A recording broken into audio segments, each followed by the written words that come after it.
It has finally happened. I have read 20 books this year and I have finally read the worst book of 2025. Now, before I show you that book, I want to make it very clear that my feelings are very much affected by my period cycle, if that makes sense to you or if that's relatable to you. Because when I'm PMSing, I'm like extra irritated towards anything that's happening with the book. If I am in my periods, I will have this whole emotional breakdown over the most like insignificant things, to be honest. Like, it won't matter to the book, it won't matter to the story, but I'll still be bawling my eyes out just because I read something remotely emotional in a book. And that happens a lot with me.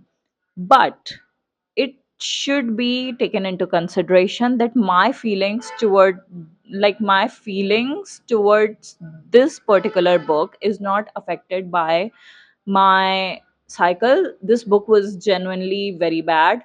Now, this book is a book talk book. So, obviously, I did not go into it thinking of like gaining some intellectual awakening or being this book very profound. I was in the know that this is going to be, when I read a classic literature or if I read literary fiction, which is towards the heavier end of literature, I usually supplement those or complement those by reading a lot of book talk books. That does not make sense because I'll like pour my mind into the profound literature that I read, and then I'll move towards brain rot literature for the for balance, I guess. And it's just girl maths. But and I was doing the same actually. I was reading The Vegetarian by Han Kang, and if you have read The Vegetarian, you know that it deals with a lot of heavy subject, especially part 2 of The Vegetarian, which is the Magnolia Mark. It is, oh my god, it is odd it is oddly very disturbing and very graphic in a lot of sense. And I could not just move on from that kind of book to something like classic, even fantasy, to be honest. Like classic fantasy and literary fiction I couldn't do after reading that. So I was reading the Dark Verse series by Runix, and then I read this book in between. And while I was in the know that yes, it's going to be one of those, where you don't have to use your brain, this book made me so mad about couple of things. Now, I don't know if it could be it could be your favorite book. No judgment on that, but please don't judge me if I say this that I hate this book. um and I also would like to mention that no, like, I haven't read anything from these authors. So, like, this was the introduction for me to what they write. And yes, it is. I think I'm in my rights to say that I won't be reading from these authors. The authors are. It is written by two authors. One is Parker S. Huntington, and other is L.J. Shen. And the book is My Dark Romeo. This is the cover. It's actually a pretty cover. I like these sort of cover. And this was Marriage of Convenience. So yes, if you have been the OG in this channel, you know how much I love A Marriage of Convenience. But when I tell you that this book made me mad, I was like, I wanted to punch someone. And I that was when I got the concept that why people have these plushies as reading buddies. Because if they read a a book that is like quite agitating, they could punch that plushie, to be honest. And I wanted that for myself. So I got the concept. Thanks to this book, I got the concept of having a reading buddy as plushies. Oh my god. Now, a couple of things about this book. The banter was really good. What I liked, let's just talk about that first. Let's just get that out of picture. What I liked in this was, first of all, why I asked for this book particularly. This was, by the way, um, my brother gave this to me on my birthday. This was my birthday book. So, yeah, I cannot even give it to someone else, or maybe I can, because he gifted me some other things as well. So I'll ask him, because oh my god, I cannot just tolerate this book. Anyway, um I picked this, like I chose this book as something that I wanted in my library, because this was Marriage of Convenience. And no matter how bad that is, I have always, like, except for that Danielle Steele, not Danielle Laurie's book, I think Maddest Obsession or something. One of them is Marriage of Convenience. So except of that book, I and Kate Singleton's Black Ties, White Ties, Black, something like that. Um, except of those two, which are also Marriage of Convenience, I have never given away any book that particularly has that trope in it. But this could be one of those books, because that I give away to my friends, because I cannot just deal with it. Now, what I liked in this book was the trope. Why? That's why I, asked for this. And then the second thing was the banter at the starting was really good. They were showing some personality, like both the FMC and the MMC do not have cardboard personality, which is something that I look for in this brain rot books. Like, at least have a personality. That's all I'm asking. But then it progressively went downhill from there, because after that he was he was just, like, plain rude at point. Like, I get it that you're a billionaire, I get it that you have good things to do, but, like, don't forget basic human decency, is what I'll say. And secondly, I think the entire personality of, oh my god, female main character, I am yet to find a book where a writer, be it a man writer, like, be it a male writer or a female writer, except for J.K. Rowling, because every woman in the entire Harry Potter series had a personality, and a very strong personality. I'll give it to J.K. Rowling. But apart from that, I am yet to read a book where the female main characters stop being annoying.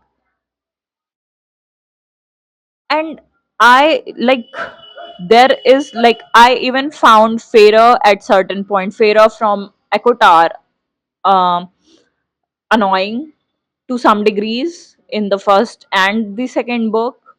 I found, I think, a lot of Anna Huang's female main character annoying. Like, I yell at them for making bad decisions, but they are not annoying. I'll give it to Anna Huang as well. Like, she does not write annoying characters. Lynn Painter, yes, the FMC always is annoying. Um, Ollie Hazelwood is the same. I don't know why they annoy me so much, but they do. I think the problem lies with me. I might need to do some self reflection at one point. I'll say this.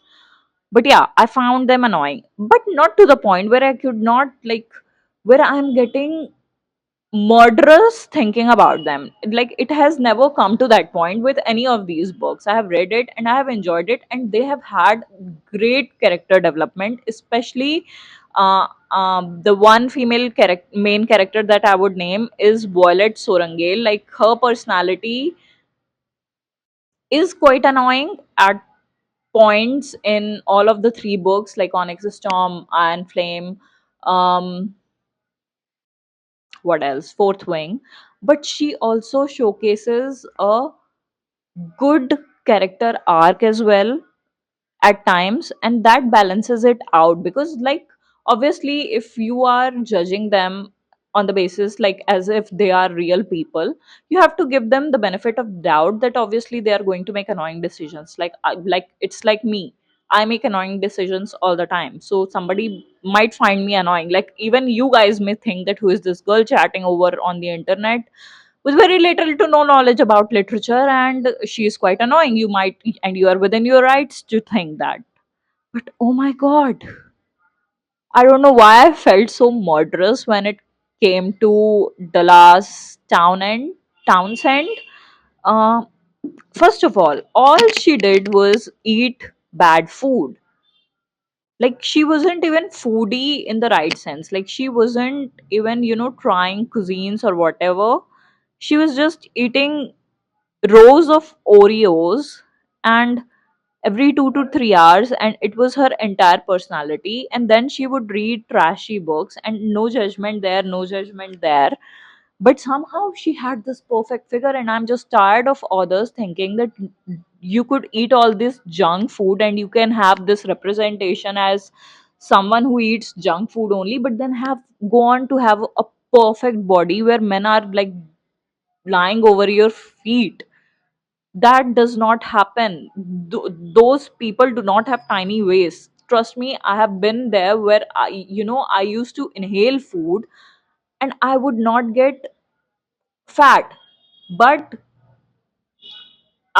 because that was because my metabolism was like really high. But then over the time when I continued eating these junk food, after 3 to 4 years, it showed in my body and I continued gaining weight like anything. Like now, even if I breathe some food, some junk food, it would show, like in a within a week it would show in my body that yes, I have gained weight. That is how it is. That is how biology works. I don't get it. That first of all, you are not foodie, you're just eating like anything. Okay, so that couldn't be your personality, that yes, you're invested in food. Then you are reading trashy novels, but then you want to have and I don't know why I'm being so judgy.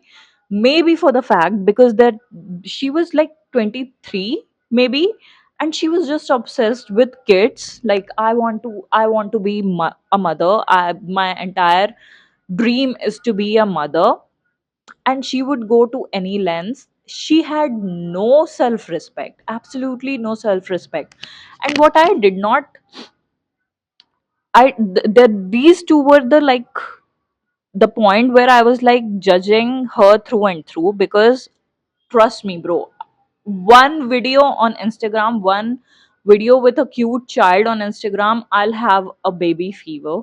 And I would be like, yes, I need to get pregnant by tomorrow, anyhow, and I need to have a baby. I get that. And it is one of my dreams to become a good mother, to have that in me, not just to have kids but to change myself to become a good mother. I have that dream as well. But for that, I'm not going to take everything and anything that the man that I want to get that I want to have a child with. Like it does not, those dreams, all of my dreams does not come before my self respect. And she does not have an iota of self respect. Like, oh my god, I was just waiting for her to flip the table. I was having, now I got it why I was so annoyed. Because instead of her, I was getting this whole feminine rage from her being treated like a mat, to be honest. And then she was like all okay with it because she wanted to get pregnant by him. And that blew my mind, and that was, I think, the straw that broke the camel's back, and that is what annoyed me so much. I was like, I am done here.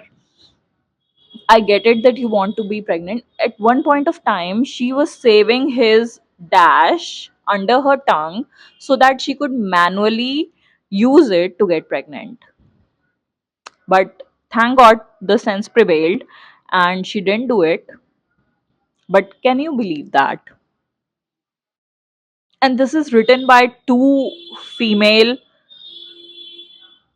two other like women. what is this? Women in male dominated field? Why? You have the power of pen, you have the power of publishing something, and this is what you choose to publish. I'll give it to Anna Huang and I'll give it to Runex. Like, I haven't read a lot of Runex books. Like, I'm still in the middle of Dark Verse, like I told you. They do not write, in trashy female main characters. I've never, like, Amara, I think, from The Emperor is so strong. Like, she's so strong. She is a good female main character, and yes, she is the one that hasn't annoyed me at all. When it comes to female main character I have read in recent days. Oh my god, I have put two and two together. Like, I have found it. I was having all this, you know murderous thoughts because she wasn't having any, and she was alloying, like, she was just okay with how she was being treated, and she was being treated like a trash, and they fell in love and it was all great. But you know what, you don't let it slide. You No, it's not okay by me, and I might be taking this too seriously. I don't know why. I'm not in that phase of my cycle where I take things too literally, but yes, this pissed me off to another degrees. That was it for the video, guys. I don't know, like, tell me some books that you have found annoying, some female main characters that you have found annoying, and I guess I'll see you in the next one. Bye.